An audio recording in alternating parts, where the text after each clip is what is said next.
ये है आम का सूखा अचार और इस अचार के ऑर्डर रुकने का नाम ही नहीं ले रहे हैं।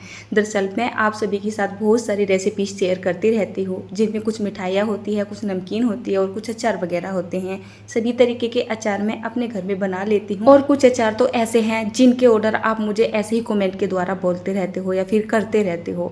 तो ये वाला अचार जो मैं बना रही हूँ आप सभी की डिमांड पे बना रही हूँ और इस अचार के मेरे पास ऑर्डर भी आए हुए थे। ऑर्डर अपने रिलेशन वालों के ही आए हुए थे, जान पहचान वालों के ही आए हुए थे। अचार बनाते बनाते एक छोटी सी वीडियो मैंने आप सभी के साथ शेयर कर दी और शेयर क्या कर दी, मुझे इतने ज़्यादा कमेंट आए कि हमारा भी ऑर्डर ले लीजिए, हमारा भी ऑर्डर ले लीजिए। फिर मैंने सोचा अभी मैं गुड़गांव में रहती हूँ और गुड़गांव में इतना तो मैं कर ही सकती हूँ कि अपने आसपास वालों के लिए इस अचार को तैयार करके भेज सकूँ या दे सकूँ। इसके मैंने प्राइस भी आप सभी के साथ वैसे मेंशन कर दिए थे, लेकिन ऑर्डर गुड़गांव से नहीं, गुड़गांव से बाहर से आ रहे हैं। अलीगढ़ है, जयपुर है, मुंबई है, बहुत दूर दूर से ऑर्डर आए हैं और गुड़गांव की ऑर्डर मेरे पास इतने आ चुके हैं जिनकी पूर्ति करनी मतलब मेरे लिए बहुत ज़्यादा मुश्किल हो रही है, क्योंकि घर में करने वाली मैं अकेली हूँ। कुकिंग चैनल भी देखना है और इस अचार के ऑर्डर को भी अब मुझे पूरा करना ही है। अभी लास्ट टाइम मैं एक दिन के लिए अपने गाँव में गई थी। अब जब गाँव में गई तो मुझे अचार बनाना ही था, जिसके लिए मुझे अचार बनाना था करीब 10 किलो के जितना मुझे अचार बना के उनको देना था। तो यहाँ पे कोई आम वाला आ गया, हमें आने में टाइम था। तो घर वाले बोले कि कोई बात नहीं, आम यहीं से ले लो, वहाँ पे अकेले करोगे और यहाँ पे तुम्हारी पूरी फैमिली मिलके तुम्हारे साथ ये काम करवा देगी। तो यहाँ पर ये आम ले लिए गए थे और आम लेने के बाद घर के सभी सदस्य बैठ चुके थे। मतलब ये मेरे जेठ की लड़की है, बच्चों के पापा भी यहाँ पे बैठे हुए हैं, मेरी जेठानी भी साइड में लगी हुई है। ये है फ़िलहाल 10 किलो आम और 10 किलो आम को कट करना बहुत बड़ी बात हो जाती है जब उनमें एकदम से जाली हो। मुझे यहाँ पे सरोता नहीं मिला था, नहीं तो मैं सोच रही थी इसको जाली वाला बनाऊंगी। तो सरोता ना मिलके बस अपने चाकू उठा लिए, तो कोई कुछ कर रहा था, कोई कुछ कर रहा था, मेरे हाथ में छाला भी पड़ चुका था। तो मैंने क्या किया, कुछ आम मैंने काटे और इसके जितने स्लाइस बनाने थे वो काट काट के मैं अपनी जेठ की लड़की, आरती है इसका नाम, इसको दे रही थी और ये कुछ इसको दे रही थी। कहने का मतलब ये है सभी इस आम की कटिंग कर रहे थे। आम को जब हम कट करते हैं ना, तो कट करते करते ही थोड़े बहुत जैसे आम कट हो जाते हैं ना, साथ ही साथ हमें पानी में डालना होता है, नहीं तो आम ना ख़राब से हो जाते हैं, काले से पड़ जाते हैं। तो आम को काटते जा रहे हैं और ये एक बहुत बड़ा टब ले लिया है। ये मेरा सेटअप नहीं है और यहाँ पर मेरे अपने कोई भी बर्तन नहीं हैं। तो मैं जैसे कि गांव में गई हुई हूँ तो वहाँ पे हम खाना वाना अपना तो बनाएंगे नहीं, जाहिर सी बात है अपनी जेठानी के यहीं पे रहेंगे, तो ये उन्हीं के बर्तन है। जैसे भी बर्तन अवेलेबल थे इनको साफ़ करके मैंने यूज़ कर लिया है। उसके बाद सारे आम काटने के बाद इनको 2 से 3 बार पानी में अच्छे से धोना होता है। जब आप इनको पानी में धोगे ना तो एकदम पानी आपका काला हो जाता है, तो 2 से 3 बार पानी में धोना है। और इसके बाद इनको अच्छे से कहीं चारपाई पे या खुली जगह किसी दुपट्टे के ऊपर या जाले वाले कपड़े के ऊपर फैला देना है 4 से 5 घंटे के लिए। आम की गुठली के ऊपर जो गूदा बचा हुआ था उसको काट के साइड में रख लिया है, इससे बनेगा मीठा अचार। तो ये जो मेरा नॉर्मल जो आम है इसको तो मैं लेके चली जाऊंगी गुड़गांव में, और यहाँ पर जो ये आम का गूदा बचा हुआ है ये मैं यहीं पे छोड़ दूंगी, बच्चे इसका मीठा अचार बना के खा लेंगे। अब मैं यहाँ पर आम को चरा रही हूँ, यानी मैरिनेट कर रही हूँ। तो मेरे पास यहाँ पे अपने कोई बर्तन अवेलेबल नहीं थे। मैंने भैया से बोला कि आम का अचार चराना है, कोई डब्बा वगैरह दे दो। तो इन्होंने मुझे अपनी दुकान में से ये डब्बा दे दिया था। मैंने इसको अच्छे से साफ़ कर लिया है। जब भी कभी आप आम के अचार को चराने के लिए जा रहे हो तो आपको क्या करना है, सबसे पहले नमक डालना है तली में। 10 किलो के जितने ये आम थे, मैं यहाँ पर 300 ग्राम के जितना नमक ले रही हूँ। नॉर्मली 5 किलो आम के सामने 250 ग्राम के जितना नमक लेते हैं सभी, लेकिन मैं अचार में जब अचार को बनाती हूँ ना, मसाले डालती हूँ, तब भी इसमें नमक डालती हूँ। तो मैं यहाँ पे बहुत ज़्यादा नमक नहीं डालती हूँ, कितनी बार तो नमक ना बहुत ज़्यादा सा हो जाता है। 10 किलो आम में 300 ग्राम के जितना नमक एकदम मतलब एक्यूरेट रहता है, सही नॉर्मल सा नमक लगता है, ना कम लगता है ना बहुत ही ज़्यादा सा लगता है। चलाना कैसे होता है, पहले नीचे तली में थोड़ा सा नमक डाला, उसके ऊपर आम डाले, फिर थोड़ा सा नमक डाल दिया, फिर आम डाल दिए। इसी तरीके से आपको नमक की कई कोटिंग करनी होती है, कई कोटिंग आम की करनी होती है। एंड टाइम सबसे ऊपर जो बचा हुआ नमक था वो डाल दिया है। इसके बाद इसको इस तरीके से हिला दिया है। अब इसको 48 घंटे के लिए छोड़ दिया जाएगा। एक दिन में 2 से 3 बार आपको इसको इसी तरीके से हिलाओगे, इस बात का आपको अच्छे से ध्यान रखना है। ऐसा नहीं नमक डाल के आपने साइड में छोड़ दिया। जहाँ भी आप रखोगे दिन में 1 से 2 बार इनको अल्टा पल्टा दे दोगे, जिससे जो आपके आम है वो अच्छे से मैरिनेट होकर तैयार हो सके। अब मैं गुड़गांव आ चुकी हूँ। हम इस डब्बे को ऐसे ही लेके आ गए थे और पूरे 48 घंटे का समय पूरा हो चुका है। चलिए दिखाती हूँ आपको आम की रंगत। अगर आपके आम मैरिनेट होने के बाद इस तरीके से दिखाई देते हैं और क्वांटिटी ऐसे हो जाती है, इसका मतलब ये है आपने आम को मैरिनेट करने का प्रोसेस एकदम एक्यूरेट किया है।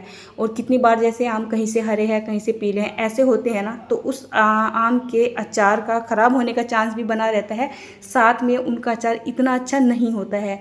ये अचार आप 5 साल भी अपने घर में रखोगे तो ख़राब नहीं होगा। तो मैरिनेट करने का तरीका थोड़ा सही होना चाहिए। इसके बाद मैंने इनको एक कट्टे के ऊपर ही फैला दिया है और ये जो मैं पानी दिखा रही हूँ ना, इसको संभाल के रखिएगा। इसके बिना आपका आम का अचार नहीं बनेगा, ठीक है। तो यहाँ पे बहुत ज़्यादा जगह तो नहीं है, अपने घर पे तो पूरी की पूरी छत थी, तो बस मैं यहीं पे एडजस्ट करती हूँ। ये बालकनी है, जो भी चीज़ें मुझे सुखानी होती है मैं उनको यहीं पे डाल लेती हूँ और हाथ निकालती रहती हूँ बीच बीच में। तो इसको मैंने 3 से 4 घंटे के लिए धूप में छोड़ दिया है। अच्छी खासी धूप निकल रही है। शाम का टाइम हो चुका है। अब मैं यहाँ पर अचार बनाने की तैयारी कर रही हूँ। तो करीब करीब 400 ग्राम के जितना हम यहाँ पर सरसों का शुद्ध तेल लेंगे। इस अचार में तेल का इस्तेमाल होता है लेकिन ना के बराबर होता है। नॉर्मली 10 किलो आम में काफ़ी सारे तेल का इस्तेमाल हो जाता है। 3 से 4 किलो से ज़्यादा का इस्तेमाल हो जाता है, लेकिन ये आम का सूखा अचार बन रहा है तो कम तेल डालेंगे। ये घर का ही तेल था, इसको मैंने हल्का सा ही गर्म किया है, बहुत ज़्यादा इसको गर्म नहीं करेंगे। मार्केट का तेल इस्तेमाल कर रहे हो तो इसको धुआंधार गर्म करिएगा। यहाँ पर अचार का मसाला तैयार करेंगे। करीब 150 ग्राम के जितना साबुत धनिया लेंगे, 150 ग्राम के जितनी सरसों लेंगे, जो काले वाली सरसों होती है, 150 ग्राम के जितनी सौंफ ले लेंगे, 50 से 60 ग्राम के जितनी लेंगे पीली राई, 40 से 50 ग्राम के जितना लेंगे यहाँ पर जीरा और 40 से 50 ग्राम के जितनी ही अजवाइन डालेंगे। अजवाइन डालना अचार में बहुत ही अच्छा होता है। सर्दियों में भी आप इसको बहुत आसानी से खा सकते हो, आपको नुकसान नहीं देता है। और 40 से 50 ग्राम के जितनी ही हम यहाँ पर मेथी डालेंगे और एक बढ़िया सी चम्मच भर के मैंने काली मिर्च डाल दी है। तो वैसे आजकल ना धूप बहुत अच्छी निकल रही है, अगर आप इन मसालों को धूप में सुखा लोगे तो ज़्यादा अच्छा रहेगा। बाकी अगर आपके पास धूप का प्रबंध नहीं है तो आपको क्या करना है, गैस का फ्लेम एकदम लो रखना है। मसालों को करीब 6 से 7 मिनट के लिए अच्छा सा मॉइस्चर फ्री होने तक सुखा लेना है। मतलब ये है कि आपके मसालों में बिल्कुल भी मॉइस्चर नहीं रहना चाहिए। अगर मसालों में मॉइस्चर रह गया आपका अचार 101% ख़राब हो जाएगा। अचार मॉइस्चर की वजह से बहुत जल्दी ख़राब होता है, काले कलर की फफूंदी लग जाती है। अच्छा, एक बात और बताती हूँ, मैंने यहाँ पर जितने मसालों का इस्तेमाल किया है, चाहे तो आप इनमें से कोई मसाला स्किप भी कर सकते हैं। इसको केवल सौंफ के साथ भी बना सकते हैं, बट अचार हो और उसमें मसाले ना हो तो फिर मज़ा नहीं आता है।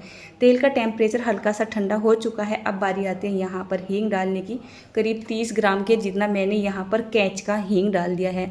अचार में हींग थोड़ा ज़्यादा क्वांटिटी में डालोगे तो जो आपका अचार है ना, उसके स्वाद में 4 क्या बोलती हूँ 10 चांद लग जाएंगे, मतलब अच्छा लगता है।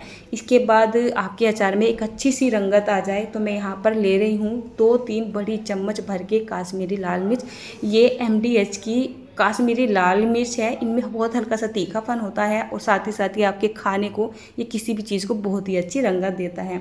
इसके बाद मैं यहाँ पर ले रही हूँ घर की कुटी हुई तीखे वाले लाल मिर्च। अचार में थोड़ा सा तीखापन ज़्यादा रखिए, मतलब इससे ऐसे नहीं कि बच्चों का मुंह जलेगा या बहुत ज़्यादा तीखा हो जाएगा। नॉर्मल सा ही तीखापन होगा क्योंकि अचार ना खट्टा होता है। तो थोड़ा यहाँ पर 3 से 4 चम्मच की जितना आपको मिर्च डालनी है। करीब 2 बड़े चम्मच के जितनी हल्दी डाल देनी है। 2 से 3 चम्मच के जितना हल्दी रखिएगा, इससे ज़्यादा मत रखिएगा। हमने यहाँ पर काश्मीरी मिर्च पाउडर का इस्तेमाल किया है ना, तो क्या होगा, आपका जो अचार का कलर है ना वो ख़राब हो जाएगा। और मैंने यहाँ पर कलौंजी भी डाल दी है। और सभी मसालों को हल्का सा मिक्स कर लेते हैं। गैस को ऑन नहीं रखना है हमें, बस ऐसे ही मसालों को मिला देना है। बाई चांस कोई से मसाले में अगर नमी होगी तो हल्के से गर्म तेल में ये मसाले डाले गए हैं तो इनकी नमी अपने आप से ही ख़त्म हो जाएगी। तो एक तरीके से ये हमारा मसाले का घोल बनकर बिल्कुल तैयार हो चुका है। चलिए अब हम इसको रखते हैं साइड में। कलर तो देखिए आप कितना प्यारा आ रहा है, और ये डालते के साथ ही अचार में जो कलर आने वाला है ना, कलर को देखते के साथ ही इसके ऑर्डर रुकने का नाम नहीं ले रहे हैं। वास्तव में इसका यही कलर आया था। अच्छा, जब तक मैंने यहाँ पर ये मिर्च मसाले वाला घोल तैयार किया तो जो हमारे ये धनिया सौंफ वगैरह थी ये भी ठंडे हो चुके थे। तो इनको ठंडा करके आपको कूटना पीसना है। मसाला काफ़ी सारा है ना, तो इसको मैं 2 बार करके कूट लूँगी, यानी पीस लूँगी। तो एक बार का मसाला कूटा हुआ तो हमें थोड़ा दरदरा रखना है, एक बार का कूटा हुआ हल्का सा बारीक सा रखना है, मतलब बहुत ही हल्का सा बारीक सा, बहुत ज़्यादा बारीक मत कीजिएगा, इस तरीके से रखना है। अब मैं ये आम लेके आ चुकी हूँ। यहाँ पर मेरे पास इतना बड़ा कोई बर्तन नहीं है जिसमें मैं एक साथ अचार बना सकूँ, तो मैं इस अचार को 2 बार करके बनाऊँगी। मसाला मैंने एक ही बार बना लिया है। पहले यहाँ पर इसको मिक्स कर दूँगी और जैसे ही आप देखूँगी फिर इसमें बाकी के आम भी मिला दूँगी। अब क्या करते हैं, एक बड़े से बर्तन में जैसे मैंने यहाँ पर ये सारे आम डाल लिए हैं, इसमें करीब 100 ग्राम के जितना नमक डाल लेते हैं और इसके बाद यहाँ पर हम डाल लेते हैं जो मसाला हमने कूट पीस के तैयार किया था। तो ये आधा मसाला वो है जिसको मैंने बहुत ही हल्का सा मिक्सी को चलाया था, एकदम दरदरे टेक्सचर में इसको पीसा था। और ये है दूसरी बार का मसाला, जैसे मैंने 2 बार में इसको पीसा था ना, तो ये बाद वाला है, इसको मैंने थोड़ा सा बारीक रखा है। अचार जब हम बनाते हैं और खाते हैं ना, तो अचार के जो मसाले होते हैं ना, कुछ ऐसा लगता है कि अचार हमारा मसाले में लिपट हुआ भी होना चाहिए और अचार का टेस्ट भी हमारे मतलब दांतों के नीचे आना चाहिए। तो थोड़ा थोड़ा मोटा सा कर लीजिएगा और थोड़ा थोड़ा फाइन सा कर लीजिएगा, इस तरीके से। ये आँच का पानी है, ये आम का वो पानी है जिसको मैंने आपको बहुत ध्यान से रखने के लिए बोला था। बहुत से लोग पूछते हैं कि पानी आपने कैसा डाला है, तो ये आँच का पानी होता है, इसके बिना आपका अचार गलने वाला नहीं है जब तक ये पानी आपके अचार में वापस से नहीं जाएगा। अब मैंने यहाँ पर जैसे ये पानी डाल दिया है, इसके बाद मैंने यहाँ पर ये तैयार किए गए मिर्च मसाले डाल दिए हैं। हाथों से बेस्ट कुछ भी नहीं होता है। कुछ कमेंट आए थे कि हाथों से अचार को मिला रही हूँ, तो आप बाज़ार से लेके आते हो तो आपको पता है वो किस तरीके से बन रहा है, ये तो आपके सामने ही बन रहा है। और एक बात और भी है, मैं इसको हाथों से मिला रही हूँ तो मैं अचार बना रही हूँ बाकायदा, तो अपने हाथों को एकदम साफ़ करके लगी हूँ। अचार बनाते बनाते मैं कुछ और तो नहीं कर रही हूँ ना, केवल अचार ही बना रही हूँ। तो हाथों से ये अचार बहुत अच्छे से मिल जाता है, इसी वजह से मैंने इसको हाथों से मिलाया है। आप बोल रहे हो कि दस्ताने पहन लेने चाहिए, ग्लव्स पहन लेने चाहिए, तो क्यों प्लास्टिक की पॉलीथीन पहन के इसको बनाए? क्या वो नहीं अनहाइजीनिक हो सकती है? बताइए, वो कौन सी शुद्ध होगी इतनी ज़्यादा? अपने हाथों से ज़्यादा शुद्ध थोड़ा ही ना हो जाएगी। तो चलिए, जैसे मैंने इसको बहुत ही अच्छे तरीके से मिक्स कर दिया है, तो ये हमारा बन चुका है आम का एकदम सूखा अचार। अभी मैंने आपके साथ ही रेसिपी शेयर की है आम के सूखे अचार की, लेकिन मैं इसमें तेल वगैरह डालने वाली हूँ क्योंकि मेरे घर में आम का सूखा अचार बिल्कुल पसंद नहीं किया जाता। और दूसरा, मैंने जिसके लिए ये अचार बनाया है तो उन्होंने मुझसे तेल वाला ही अचार मांगा था। तो बनाने का जो प्रोसेस होता है लगभग में सेम ही होता है। आम के सूखे अचार की रेसिपी शेयर करने के लिए काफ़ी लंबे समय से मुझे कमेंट आ रहे थे, तो सूखे अचार की रेसिपी तो अब मैंने आपके साथ ये शेयर कर दी है। अच्छा, ये जो सूखा अचार है जैसे मैंने बना दिया है, इसको आपको कांच के एयरटाइट डब्बे में भरना है अच्छे से, और इसमें कोई गंदगी नहीं होनी चाहिए और ये एकदम मॉइस्चर फ्री होना चाहिए। और क्या करना है आपको, जैसे आपने अब इसको डब्बे में कर दिया है, डब्बे में करने के बाद आपको इसे धूप में रखना है 3 से 4 दिन के लिए। कंटिन्यू 2-3 घंटे की आप इसको धूप दिखा दीजिए। साथ ही साथ इसको एकदम उलटते पलटते भी रहिए। ऐसा नहीं है कि आपने भर के रख दिया इसको छोड़ दिया। अब मैंने रात के टाइम में इस अचार को बनाया था, तो मेरे पास ऐसा लगभग कोई नहीं, तो मैं बार बार बोल रही हूँ कि मैं इसको कहीं मतलब रख सकूँ, उसमें कांच के डब्बे में भर के रख सकूं। तो ये मेरे पास प्लास्टिक का डब्बा है जिसमें मैंने इनको मैरिनेट किया था, तो मैंने इसी डब्बे में इसको डाल के रख दिया था क्योंकि इसको हिलाना डुलाना भी पड़ता है हर 2 से 3 घंटे के बाद। तो अब ये अगला दिन हो रहा है और करीब 1:30 से 2 बजे का टाइम हो रहा है, तो कई घंटे हो चुके हैं इसको बनाओ। मैं इसको बीच बीच में हिलाती रही, डुलाती रही, और अब मैं क्या कर रही हूँ, उसको मैं ट्रांसफ़र कर रही हूँ। बाकी जब ये जिसके पास जाएगा एक ही जगह ट्रांसफ़र हो जाएगा। अभी मैं इसको कांच के छोटे छोटे डब्बों में भर के रख रही हूँ क्योंकि मुझे इसको धूप में भी रखना है, और धूप में रखने के लिए इसको डब्बे में करना पड़ेगा। और जब ये अचार मेरे घर से जाएगा तब मुझे ये किसी एक बड़े से डब्बे में करना पड़ेगा। तो उम्मीद करती हूँ आज ये अचार की रेसिपी आप सभी को बहुत ज़्यादा पसंद आई हो। पसंद तो वैसे आपको आ ही रही है। इस अचार के ऑर्डर मेरे पास बहुत ज़्यादा आ रहे हैं जिनको मैं पूरा नहीं कर पा रही हूँ। आने वाले 20 से 25 दिन में सभी ऑर्डर पूरे कर दूँगी।